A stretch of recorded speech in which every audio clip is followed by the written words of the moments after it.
하늘을 울리는 찬양 감사합니다. 우리 이 시간 말씀 찾아보겠습니다. 사사기 6장 10절에서 16절까지 말씀입니다. 사사기 6장 10절에서 16절까지 말씀, 제가 한 절 여러분이 한 절 교대로 읽도록 하겠습니다.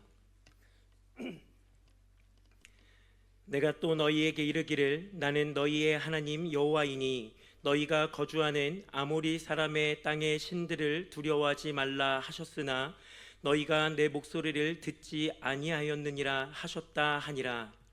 여호와의 사자가 아비에셀 사람 요아스에게 속한 오브라에 이르러 상수리 나무 아래에 앉으니라. 마침 요아스의 아들 기드온이 미디안 사람에게 알리지 아니하려 하여 밀을 포도주 틀에서 타작하더니 여호와의 사자가 기드온에게 나타나 이르되 큰 용사여 여호와께서 너와 함께 계시도다 하매 기드온이 그에게 대답하되 오 나의 주여 여호와께서 우리와 함께 계시면 어찌하여 이 모든 일이 우리에게 일어났나이까. 또 우리 조상들이 일찍이 우리에게 이르기를 여호와께서 우리를 애굽에서 올라오게 하신 것이 아니냐 한 그 모든 이적이 어디 있나이까. 이제 여호와께서 우리를 버리사 미디안의 손에 우리를 넘겨주셨나이다 하니 여호와께서 그를 향하여 이르시되 너는 가서 이 너의 힘으로 이스라엘을 미디안의 손에서 구원하라. 내가 너를 보낸 것이 아니냐 하시니라. 그러나 기드온이 그에게 대답하되 오 주여 내가 무엇으로 이스라엘을 구원하리이까. 보소서 나의 집은 므낫세 중에 극히 약하고 나는 내 아버지 집에서 가장 작은 자니이다 하니 우리 다 같이 읽겠습니다. 여호와께서 그에게 이르시되 내가 반드시 너와 함께하리니 내가 미디안 사람 치기를 한 사람을 치듯 하리라 하시니라. 아멘. 우리 주변에 계신 분들과 이렇게 인사하겠습니다. 두려움을 하나님께 맡겨드립시다. 네. 여러분은 겁이 많은 편이십니까? 네, 고개를 끄덕이시는 분도 계시고요. 그러면 저는 겁이 많아 보입니까? 감사합니다. 예, 아까는 아니라고 하셨는데 3부 때는 저를 정확하게 알고 계시네요. 예, 저는 겁이 진짜 많습니다. 아까 아침에 선풍기 한 대가 갑자기 퍽 하고 터진 거예요. 그래서 코드를 뽑아야겠는데 누가 해야겠습니까? 제가 해야죠. 근데 저는 겁이 많습니다. 사무실 안에 들어가서 전체가 다 코팅된 작은 갑을 찾아서 꼈습니다. 한 겹을 끼고 뽑을 줄 알았는데 제가 한 겹을 더 끼고 있으니까 한 겹도 괜찮아요 이러고 있더라고요. 그래서 안 된다고 두 겹 다 껴야 된다고 하고 벌벌 떠면서 이렇게 뺐습니다. 그 정도로 저는 겁이 참 많은 사람입니다. 여러분 뭐 저만 겁이 많겠습니까? 보니까 저랑 비슷한 과에 계신 분들이 여기 곳곳에 계신 것 같은데, 그런데 겁이 저처럼 많든 적든지 누구나 다 공통점은 있습니다. 무엇이냐면 누구에게나 다 두려움이 있다라는 거죠. 단지 그 두려움을 조금 더 잘 극복하느냐, 두려움에 엄청 많이 떠는 편이냐, 그 차이일 것 같습니다. 여러분, 이 두려움이라는 것은 때로는 우리가 하나님을 찾는 데 있어서 매우 큰 도움이 되고 계기가 되기도 합니다. 그런데 또 한편으로는 이 두려움 때문에 하나님을 잊게 되기도 하고 하나님과 멀어지게 되는 그런 걸림돌이 되기도 한다라는 것입니다. 사사기 1장 말씀을 보니까 이스라엘 백성이 가나안 땅을 점령하는 내용이 나옵니다. 근데 그 중에 19절을 보니까 이런 좀 이상한, 이해하지 못할 말씀이 나옵니다. 1장 19절을 보니까 뭐라고 나오냐면 유다 백성이 점령하기 위해서 산지 주민을 치러 올라갑니다. 근데 여호와께서 함께 하심으로 산지 주민은 쫓아내었는데 골짜기 주민은 철병거가 있어서 쫓아내지 못했다고 합니다. 여러분, 방금 전까지 하나님께서 함께 계심으로 골짜기 산지 주민은 쫓아냈대요. 근데 산지를 넘어 골짜기로 갔는데 거기서는 철병거가 두려워서 쫓아내지 못했다고 합니다. 어떤 사람들은 하나님이 함께 계셔도 철병거가 있으면 하나님이 못 물리치신다라고 이상하게 해석하는 안티크리스찬들이 있는데요, 사실 이것은 잘못된 해석이죠. 하나님을 모르기 때문에 이렇게 해석하는 겁니다. 여러분, 왜 하나님이 함께 계셨음에도 불구하고 산지는 점령하였는데 골짜기는 점령하지 못했습니까? 그 철병거를 봤을 때 두려움이 그들을 사로잡은 것입니다. 두려움에 사로잡히니까 방금 전까지 하나님을 의지했고, 방금 전까지 하나님께 기도하고, 방금 전까지 하나님과 함께 승리했는데, 두려움에 사로잡히는 그 순간 하나님을 잊어버렸다라는 거죠. 하나님을 찾지 못했다라는 것입니다. 야, 두렵다. 야, 저기 철병거 있다. 야, 우리 도망가자. 그렇게 됐다라는 거죠. 그래서 하나님은 오늘 말씀 10절에 뭐라고 말씀하시냐? 우리 10절 말씀 다 같이 한번 읽어볼까요? 시작. 내가 또 너희에게 이르기를 나는 너희의 하나님 여호와이니 너희가 거주하는 아모리 사람의 땅의 신들을 두려워하지 말라 하였으나 너희가 내 목소리를 듣지 아니하였느니라 하셨다 하니라. 하나님께서 말씀하십니다. 내가 너희에게 말하지 않았느냐? 두려워하지 말라고 말하지 않았느냐?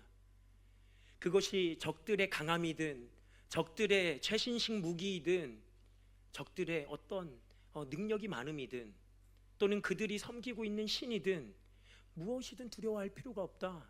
왜냐하면 나는 온 세상을 창조한 스스로 존재하는 여호와 하나님이니 너희는 나를 의지하고 나로 인해 그 누구도 두려워할 필요 없다. 그냥 가라.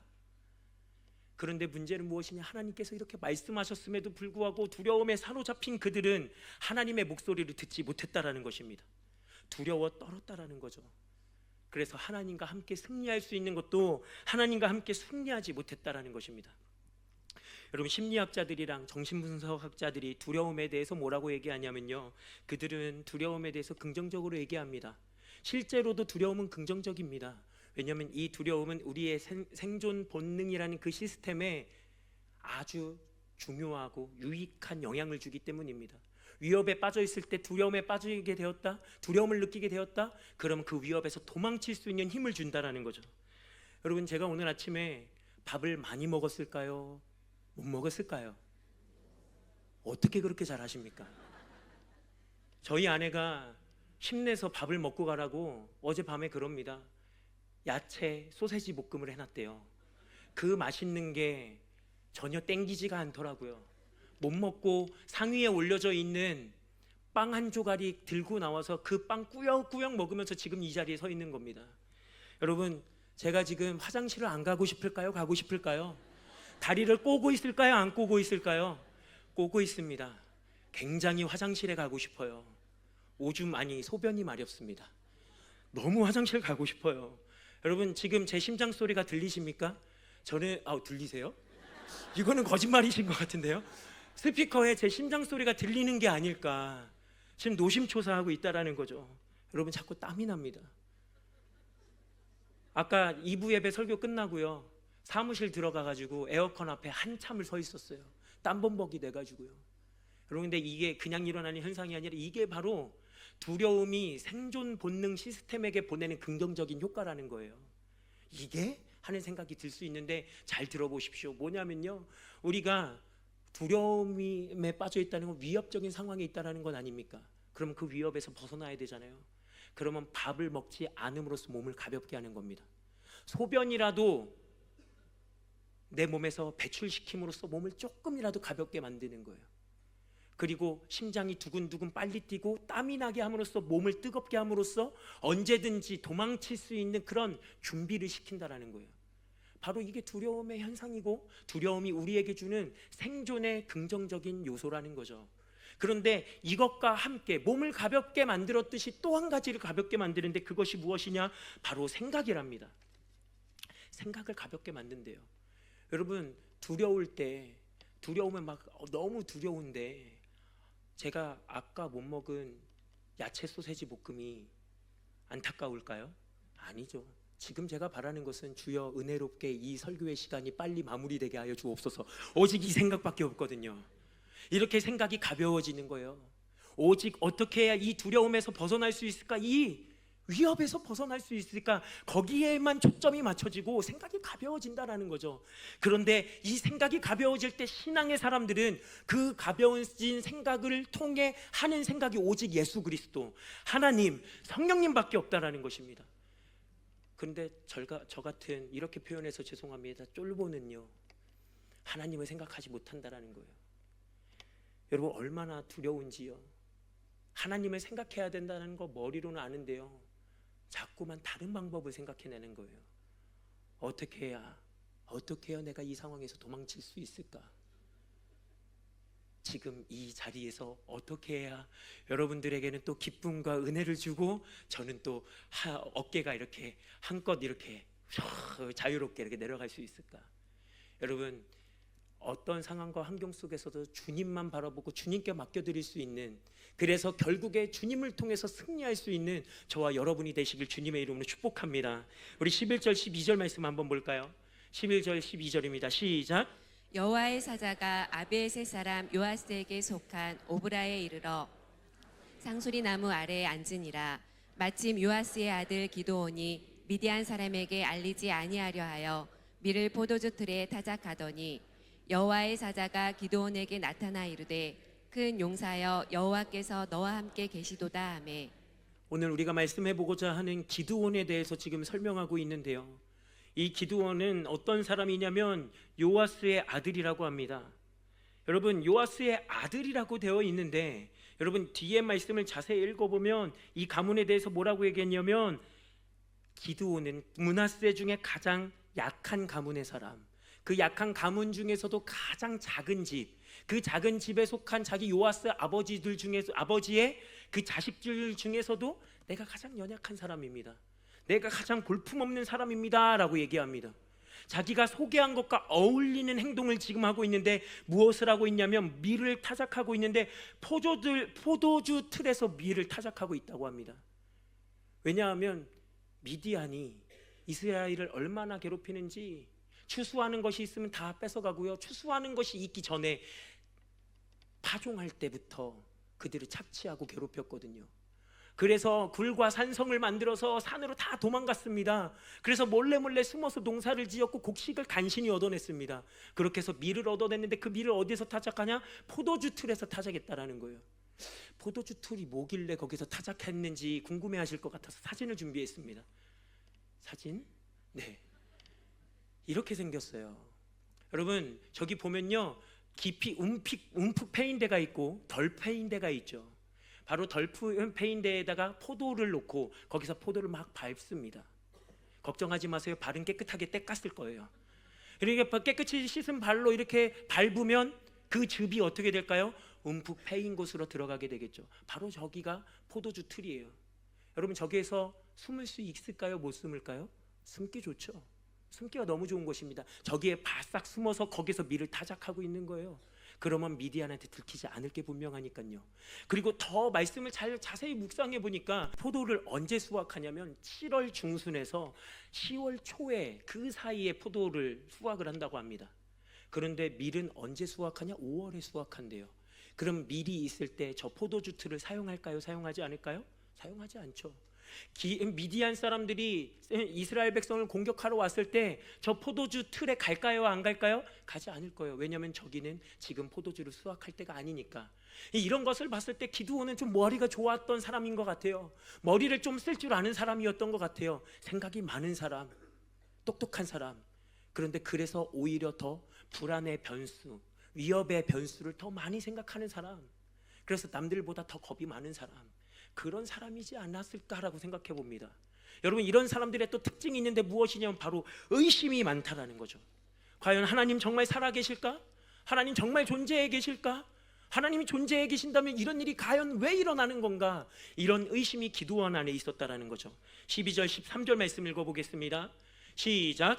여호와의 사자가 기드온에게 나타나 이르되 큰 용사여 여호와께서 너와 함께 계시도다 하매.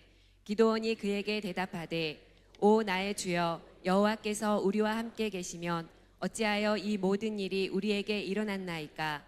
또 우리 조상들이 일찍이 우리에게 이르기를 여호와께서 우리를 애굽에서 올라오게 하신 것이 아니냐 한 그 모든 이적이 어디 있나이까? 이제 여호와께서 우리를 버리사 미디안의 손에 우리를 넘겨 주셨나이다 하니. 의심 많은, 생각 많은 기드온이 봤을 때는 지금 자신들에게 일어난 이 형국을 봤을 때 절대로 하나님이 살아계신 것 같지 않고, 하나님이 살아계시다면 자기들과 함께하는 것 같지 않고 우리를 버린 것 같다라고 이렇게 느껴지고 있는 거죠. 여러분, 아마 이곳에 계신 분들 중에도 기드온과 비슷한 그런 하나님에 대한 인식이 있는 분들이 분명히 계실 겁니다. 그냥 가정의 평화를 지키기 위해서 또는 부모님이 용돈을 주시지 않을까 봐 억지로 꾸역꾸역 끌려 나오신 분도 계실 겁니다. 여러분, 그런 분이 계시다면 기드온과 같이 기도해 보시기 바랍니다. 우리 17절 말씀 다 같이 한번 읽어볼까요? 17절 시작. 기드온이 그에게 대답하되 만일 내가 주께 은혜를 얻었사오면 나와 말씀하신 이가 주 되시는 표징을 내게 보이소서. 기드온이 하나님이 믿어졌든 믿어지지 않았던, 하나님이 나와 함께 계시다라고 믿어졌던 믿어지지 않았던 기드온에겐 간절함이 있었습니다. 어떤 간절함? 지금 이 두려움, 이 위협에서 벗어나고 싶었던 간절함이 있었던 거죠. 그래서 하나님께 고백합니다. 하나님, 과연 당신이 살아계시다면, 당신이 과연 나에게 정말 은혜를 베푸실 거라면 나에게 표징을 보여주십시오. 여러분, 제가 청년들에게 이런 말을 정말 많이 합니다. 하나님은 당신을 만나고 싶어 하십니다. 하나님이 계시지 않는 것이 아니라 하나님은 당신을 너무나 만나고 싶고 살아계시는데 마음을 열지 않고 하나님을 찾지 않으니 살아계신 하나님을 발견하지 못하는 겁니다 라고 그렇게 여러 차례 말했습니다. 어떤 한 청년이 제자 양육을 했습니다. 믿음이 있어서 신앙이 좋아서 제자 양육을 했다라기보다는 교회가 좋아서 교회 다녀보니까 주변에서 좋은 말도 많이 하고 분위기도 좋고 그래서 교회 한번 다녀야겠다는 마음으로 교회를 나오기 시작했다가 제자 양육까지 들어오게 된 겁니다. 제자 양육에서 그런 말을 합니다. 하나님이 살아계심이 믿어지지 않습니다. 하나님 정말 계신지 모르겠습니다 라고 말합니다. 그냥 교회가 좋아서 지금 교회 다니고 있고 제자 양육을 받고 있는 거라고 얘기를 합니다. 근데 그런 그 청년이 이번에 수련회까지 참여를 하게 되었고 그런 청년들이 많이 있는 것을 알았기 때문에 청년들에게 기도를 인도할 때 이렇게 얘기했습니다. 여러분 가운데 혹여라도 믿음이 없는데 어찌저찌해서 이곳에 온 사람이 있다면 제발 부탁입니다. 제발 부탁입니다. 조금만 마음을 열어주세요. 하나님 정말 살아계시다면 나를 만나주세요. 하나님 정말 살아계시다면 하나님 살아계심 알게 해주세요라고 제발 기도해주세요라고 그렇게 처음에 서두의 이야기를 꺼냈고 그러고 뜨겁게 기도회를 점점 인도해 나갔습니다. 그리고 다음날 아침이 되었습니다. 아까 말씀드렸던 그 청년이 저에게 찾아오더니 그렇게 얘기합니다. 목사님, 하나님을 갈망하는 마음이 생겼어요. 하나님이 어제 만나주셨고 하나님이 저에게 말씀해 주셨어요. 이제 하나님이 믿어져요 라고 말하더라고요. 여러분, 하나님이 살아계시지 않은 게 아니라 하나님이 살아계십니다. 하나님이 살아계시기 때문에 찾으면 만날 수 있습니다. 왜냐하면 우리가 찾아서 하나님을 만나는 게 아니라 이미 하나님 우리에게 은혜를 베풀고 계시고 하나님을 찾을 때 우리에게 은혜 베풀어 주시는 하나님을 발견하게 되는 것이기 때문입니다. 그 하나님을 만나게 되는 저와 여러분이 되시길 주님의 이름으로 다시 한번 간절히 축복합니다. 여러분, 그럼 하나님을 만났습니다. 만났으니까 기드온의 인생이 확 바뀔까요? 두려움도 사라지고 겁도 없어지고요. 그렇게 되었을까요? 아닙니다. 그 기질은 어디 가지 못합니다. 여전히 겁이 많고 여전히 두려움이 많은 사람입니다. 하나님의 명령을 따라서 나팔을 불어서 군대를 모집하기 시작합니다. 그래서 32,000명이 모아졌어요.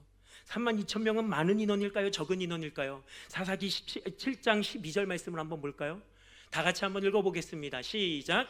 미디안과 아멜렉과 동방의 모든 사람들이 골짜기에 누웠는데 메뚜기의 많은 수와 같고 그들의 낙타의 수가 많아 해변의 모래가 많음 같은지라.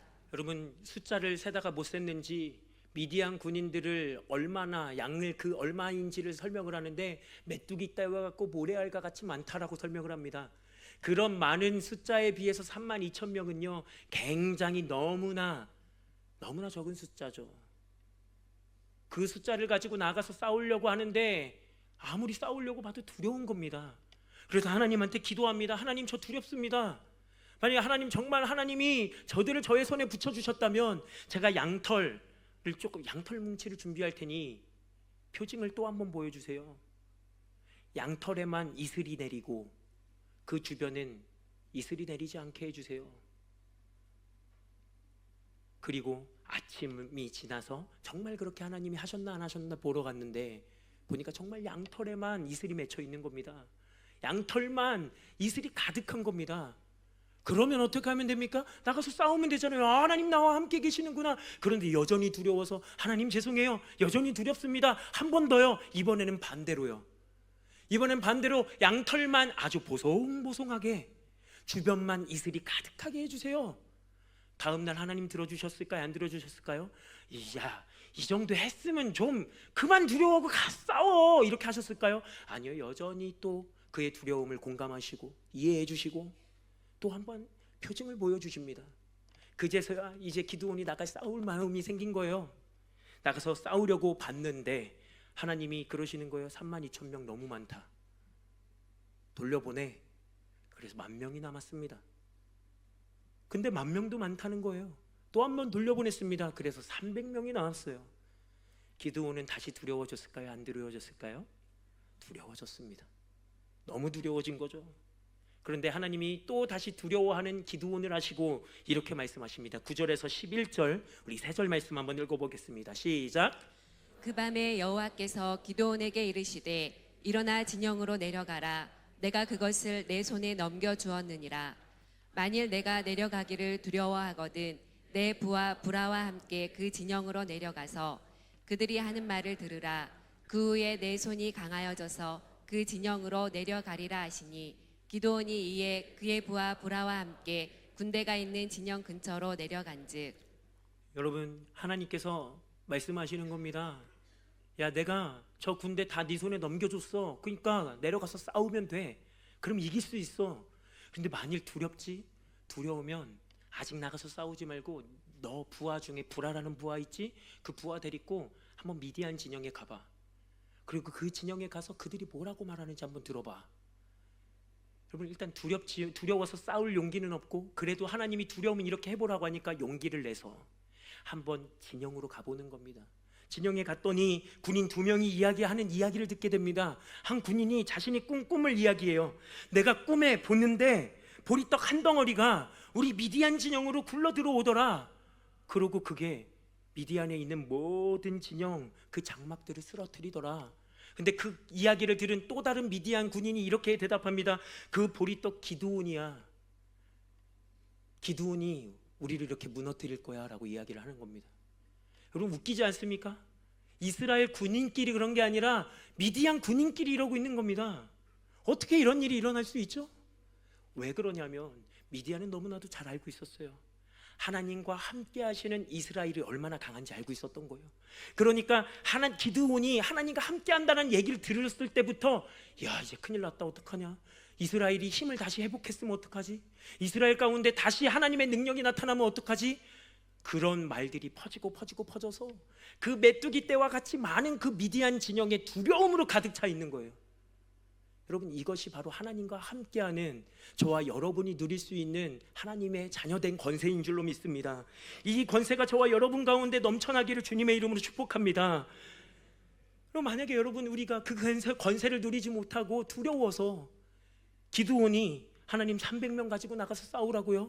말도 안 됩니다. 브라랑 내려가서 그들의 말을 들어보라고요? 그러다가 붙잡히면 어떡합니까? 전 못합니다. 그냥 도망갈 겁니다 하고 도망쳤다고 해보세요. 그럼 하나님의 역사하심, 미디안 진영 가운데 두려움을 심어주신 그 하나님의 역사하심을 기드온과 그 군인들이 느낄 수 있었겠냐라는 거죠. 절대로 못 느낀다라는 거죠. 애당초 하나님이 너는 큰 용사다. 내가 너와 함께 할 것이다. 네가 미디안 사람을 치기를 한 사람을 치듯이 내가 할 것이다 라는 그 말씀했을 때 하나님, 나 못해요. 나 하나님 살아계신 거 믿지도 않아요. 웃기지 마세요. 하나님이 어디 있어요? 라고 하면서 하나님의 그 말씀에 거절하고 거부했다면 기드온은 과연 나가서 싸울 수 있었을까요? 나가서 싸우고 과연 승리할 수 있겠냐라는 거죠. 못했을 것입니다. 하지만 기드온이 이렇게 해서 나가서 싸울 수 있었고 싸워서 승리할 수 있었던 것은 두려울 때마다 하나님을 바라봤기 때문입니다. 두려울 때 하나님께 물어봤어요. 하나님, 저 너무 두렵습니다. 어떻게 해야 됩니까? 표징을 보여주시옵소서. 두려워하는 그 기드온에게 하나님 말씀하셨습니다. 걱정하지 마. 내가 너와 함께 할 거야. 두려워하지 마. 내가 너와 함께 할 거야. 너가 미디안을 칠 때 한 사람 치듯이 내가 그 적들을 다 무너뜨려 줄 거니까 넌 두려워하지 말고 나만 바라봐 라고 주님 계속 말씀하셨다라는 거죠. 여러분, 제가 겁이 많다라고 말씀드렸는데 겁만 많은 게 아니라 고소공포증까지 있습니다. 쓸데없는 것은 다 갖고 있어요. 여러분, 군대에서 훈련을 하는데요, 유격훈련을 하라고 합니다. 근데 사람이 제일 공포를 많이 느끼는 높이가 10에서 11m래요. 저는 그날 처음 알았어요. 저는 높은 데 올라가면 무조건 다 무서운 건 줄 알았는데 더 두려움을 많이 느끼는 높이가 있다라는 거예요. 거기에서 줄을 타고 벽을 타고 내려오래요. 줄을 붙잡고 벽을 타고 내려오래요. 너무 무서운 겁니다. 근데 제가 제 군 동기들에게 용감한 척 했거든요. 저의 그 겁 많은 모습이 드러나는 게 싫었던 거죠.